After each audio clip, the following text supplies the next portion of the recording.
Boa noite a todos.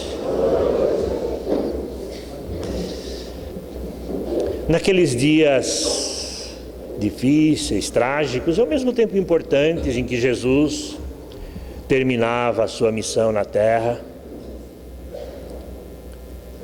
preso injustamente, era submetido a um julgamento vil, incompreensível, inaceitável, porque não era acusado de nada, afinal de contas. Estava em disputa uma coisa que para o judeu era muito importante. Eles tinham enraizado em suas tradições a profecia da vinda do Messias. E o Messias representaria alguém que iria libertá-los do jugo romano. Seria o seu rei. Seria aquele que tomaria as rédeas do governo, que tomaria em armas se fosse preciso, e que, enfim, proclamasse a independência dos judeus do Império Romano.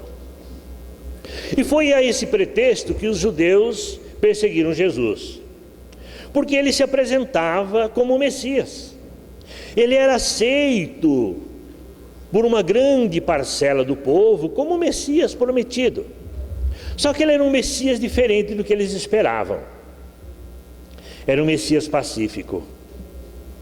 Um Messias que mandava dar a outra face se fosse agredido em uma.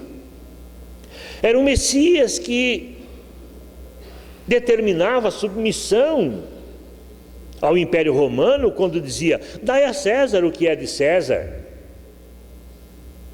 Era um Messias manso, um Messias pacífico. E, portanto, os políticos, o Sinédrio, aqueles que estavam vinculados à administração e à ideologia judia, não podiam aceitá-lo como Messias. Só que ele crescia a cada dia aumentava a multidão que o acompanhava pela Palestina, ouvindo suas pregações. Ele ficava famoso. Ele havia feito coisas miraculosas que assustavam até os mais céticos. Imagine fazer um cego ver, um paralítico andar, e aos olhos daquele povo até ver um defunto levantar. Imagine como se preocupavam com ele. Esse homem pode realmente ser aceito como Messias e frustrar as nossas expectativas, porque ele não pegará em armas para nos libertar do Império Romano. E por isso eles tramaram a prisão de Jesus. Tramaram na surdina, às escondidas. O Império Romano não estava nem aí para Jesus. Eles eram indiferentes. Muitos já haviam surgido, muitos movimentos já haviam sido sufocados pelos romanos. Jesus era apenas mais um para os romanos. Ele não tinha nenhuma importância. Mas para os judeus ele era importante. E como nós vimos, ele foi preso e estava sendo interrogado. E Pilatos, homem fraco, mas também cioso da sua autoridade, desejoso de manter o seu domínio, de manter a sua força, queria ter certeza daquilo que estava fazendo. E nos consta o Evangelho que em determinado momento, depois de muitas idas e vindas, ele voltou ao parlatório, ao local onde Jesus estava sendo interrogado e perguntou: você é o rei dos judeus? Olha que pergunta capciosa. Você é o rei dos judeus?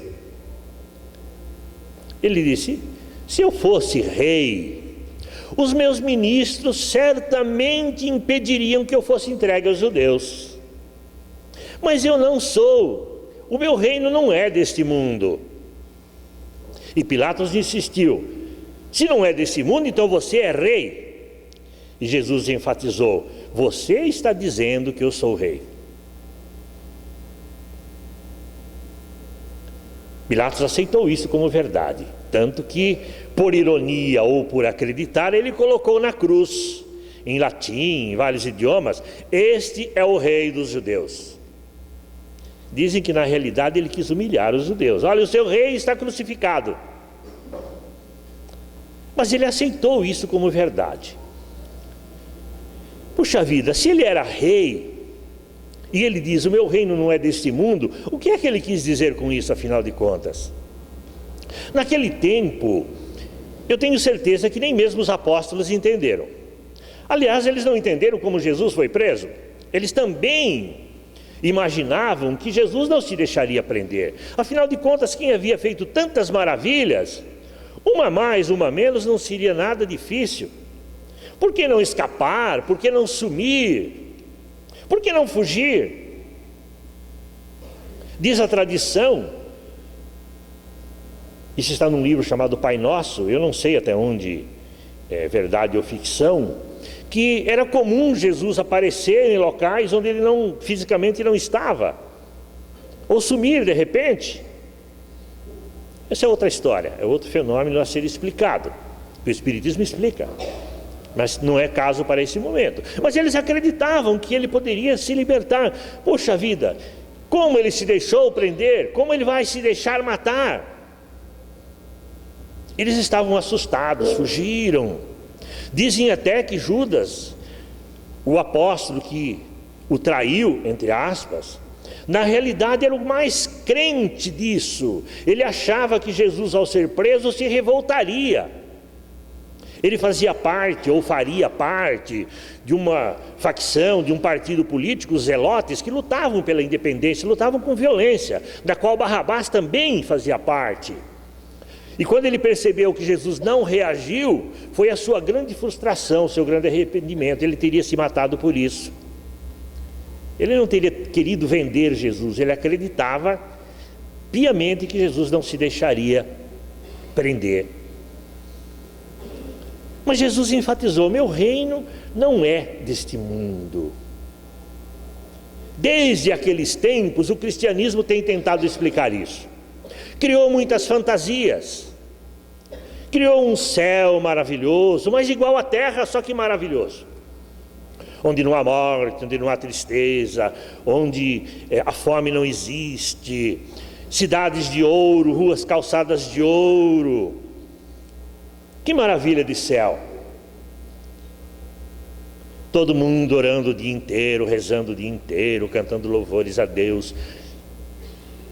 Se eu falar uns 50 minutos aqui, todo mundo começa a mexer na cadeira, né? Será que ele não vai parar? Imagine ficar rezando o dia inteiro. Esse é o céu que eles mostraram para a gente, né? Mas percebam a ideia. Eles tinham um pensamento totalmente material. Isso estava arraigado porque os princípios que eles aprenderam desde todos os tempos não falavam de espiritualidade, não falavam sequer de céu. Naquele tempo não tinha esse conceito ainda. Ninguém acreditava ou sabia da existência da vida futura. Ninguém, entre aspas, né? O povo não sabia da existência da vida futura. Eles conheciam os anjos, mas não imaginavam que os anjos eram espíritos como nós, que atingiram um grau de perfeição que os colocava assim. Por isso eles imaginavam um céu com as coisas que eles desejavam ter na terra. E o que mais a gente deseja do que o ouro, hein? Ainda que seja uma medalhinha, ainda que seja um anel, mas todo mundo quer ter algum ouro. No meu tempo de criança era dente de ouro, era chique. Os mais velhos sabem disso, né? 2 dentão de ouro ficava bonito. Todo mundo quer ouro. E eles imaginavam isso. E eles imaginavam que Jesus fosse implantar um reino assim, material, mas maravilhoso. O Espiritismo, no tempo oportuno, veio nos esclarecer a questão. Na realidade, o Espiritismo veio nos mostrar que Jesus é rei, sim. Aliás, se a Terra fosse o centro do universo, como se acreditava, se a Terra fosse tudo, Jesus seria Deus, que é a crença de católicos e protestantes. Nós não acreditamos nisso. O Espiritismo nos ensina que Jesus não é Deus, mas Ele é o governador da Terra. Ele é o espírito de máxima hierarquia no âmbito da Terra.